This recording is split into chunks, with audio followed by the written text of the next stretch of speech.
You know, they say to Senna or not to Senna. Almost like they say to anal or not to anal.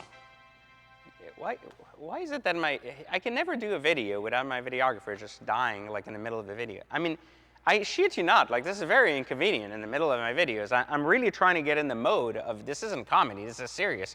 A man has to consider if he's going to actually be able to gape a chick correctly or not. And he will come to a point in his life, if he has that opportunity, to also buy a Senna. Clearly, they go hand to hand. And some people, including this guy, seems to not understand that. I mean, what the fuck, man? Seriously. But anyways, as I was saying, to Senna and to anal.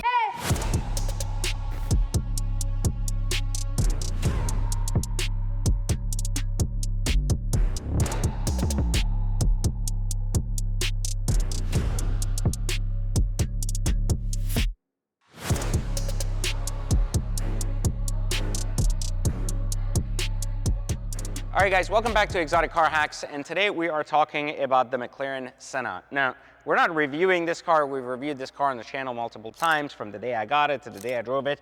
This is the only Pacific Color Stream exposed carbon Senna in the world, which is amazing. It's also one of the highest MSRP Sennas. That is a normal Senna, not some LM variation, etc., anywhere found on the globe, with a $300,000 paint job, which is this 5-layer tinted exposed carbon fiber, which is absolutely breathtaking to look at.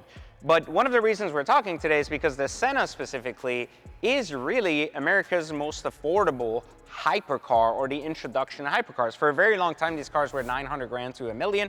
Now they're roughly trading between 1.2 and 1.4 million, not for this kind of color. This is a $2 million car, but for everything else. And the point that I'm trying to make here that I think is very important is everyone, when they want to enter from the gauge of I own a supercar to I want to be more recognized for a hypercar, will literally consider the Senna as one of those cars. And there's a couple of reasons why it would make good sense. First off, look at it.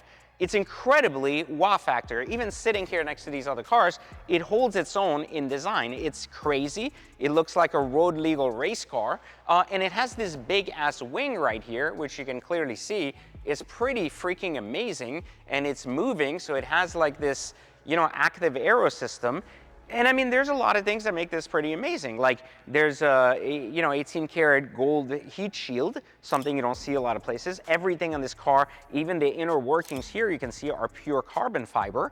And that's standard on every car. Now, there are different things like from what parts are factory carbon versus more exciting carbon options, but it also makes two other things pretty cool, and I think hypercars have to be cool. First, you have a little window here, so it's very hard to grab anything other than a very short Starbucks coffee. And then two, you have a very nice window in the door, so if you do have a passenger that's pretty hot, well, other people will be able to see your legs, so it's probably not very friendly in getting a blowjob because someone's face will be staring at the ongoing traffic, and it will not be a good idea. Now, not that I'm saying this from experience, I'm just letting you know that it just will not be a good idea. Stop it. Get some help. Now, I have owned 4 of these cars before, and all 4 of them have made me quite a bit of money every single time. I bought one originally for a little bit over like mid 800s. It was a little bit under 900, and it was a carbon car that I sold on BAT for 1.3 million. I then bought a red car for 900, and I sold that for 1.1 million. Then I bought my white car for a little bit under $1 million, and I sold it for a little bit over $1 million. So every single time I bought one of these, I've made 10 to 30% on my money after driving it for a year. So I can honestly say that Sennas are a good purchase and a good sell if you know how to buy them right at the right price. I'm probably gonna make about 20% or so on this car when it's time to sell it. But the reason I'm coming here is because if you've been in the market for a Senna or have been thinking about the Senna, there's a few things you should know about the cars themselves. So first off, the stickers can widely vary. And some of these stickers are as little as 900, other stickers are as high as like 1.5 million like this. So there's a wide range of 500K worth of options. And yes, that does make a significant difference Specs make a difference in every single car, regardless of what they are, but specifically more so on hypercars than not.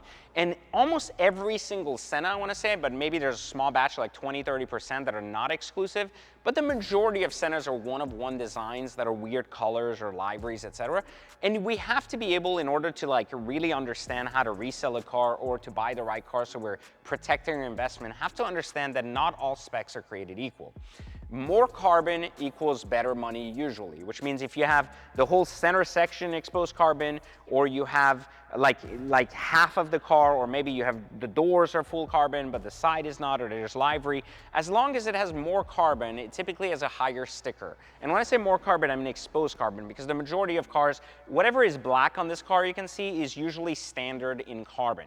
Everything else around it that's colored here is usually not carbon and is usually some kind of paint scheme, or could be a variation of some paint scheme and some carbon. Like some people have the centers here in carbon but the rest in paint. Some of these other ones have the roof in glass, and you know, some of the rest of the car in carbon, and some of the cars have a lot of paint and are really good sticker. But you should know that a good sticker on a Senna, meaning a well healthy loaded sticker, is around 1.1 million. So $1,050,000 to $1.2 million is really the sweet spot where the majority of Sennas are going to find their sticker. So you should know that. So if you're looking at a $950K Senna, that's probably a very bare Senna, and if you're looking at a $1.4 million Senna, it's probably a very exposed carbon Senna. So you have this range of cars.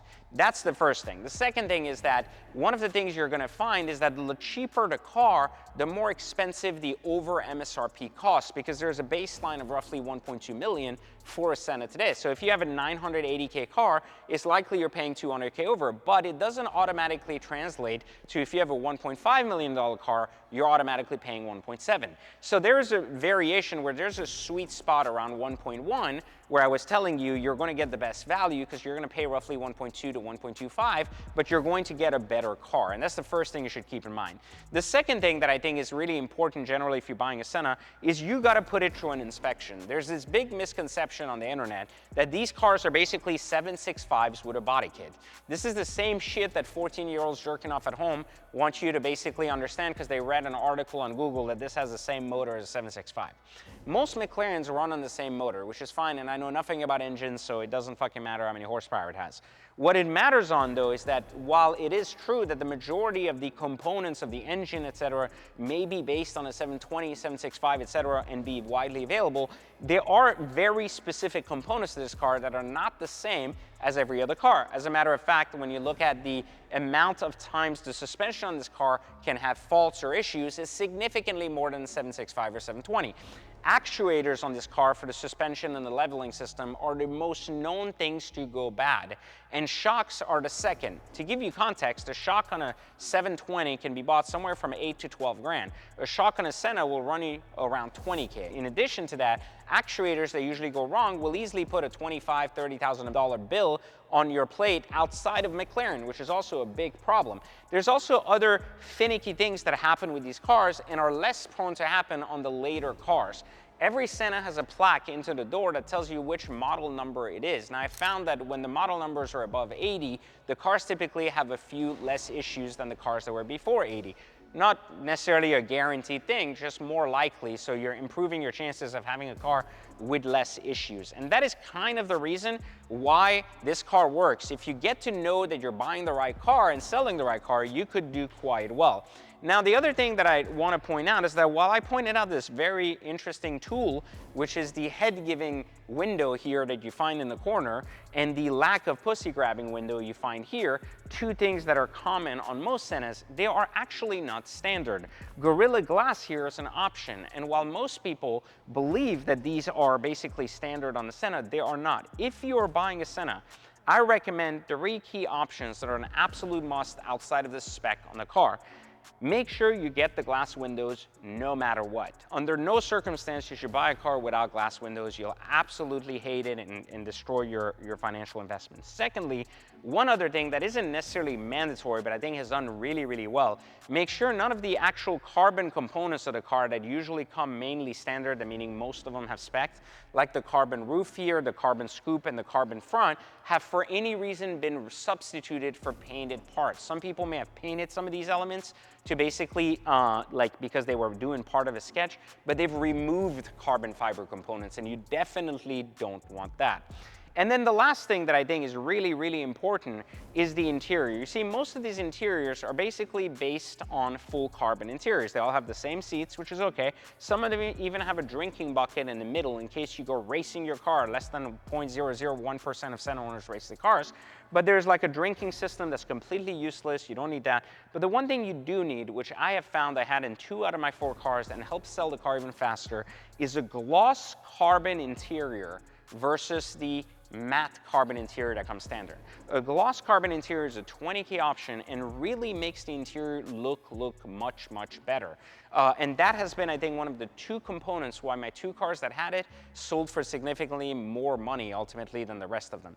The other thing I want to just point out, if you're buying a Senna, there's a few things you should generally know. The first one is these windows are very lightweight and very sensitive. Make sure as soon as you buy the car, you put clear Plex over them to prevent the window from actually getting damaged. This is a little film, which is hard to see here, but this film will basically go on the car and will prevent the actual car from finding any rock chip damage, because these windows are just hard to get. It takes a long time, and it's very lightweight and just difficult and expensive to get, and you just don't want to deal with it. So getting a little clear Plex shield to just protect the window, very, very important, and I think will go a very long way for a very small $1,000 investment. Now, PPF is obviously a must, but clearly most cars are going to have that since they're now no longer new. And there is one other thing you should expect from ownership outside of things that could go wrong, etc.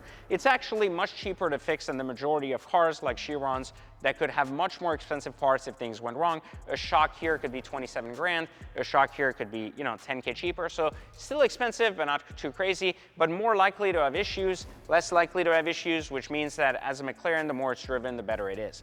The one thing that I was going to say in your experience that you should absolutely expect, Senna's rattle. If you don't understand what I mean by that, or it doesn't make sense, the motor mounts on a Senna and the way it's been built are basically made to make it a very lightweight race car.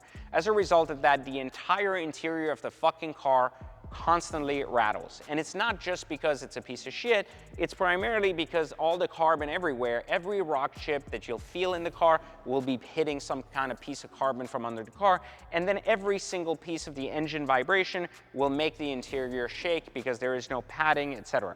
You can actually take motor mounts from a 720S and replace them on this car, and it'll cost you roughly about 10 grand, but it will completely silence out the car. This has been a very popular modification that people make when they buy Sennas in order to drive their Sennas more. If your intent is to drive it, that is a very exciting way to look at it and to obviously use it. So this has been my view for those of you that don't understand or have considered the Senna previously, things we hadn't necessarily talked about.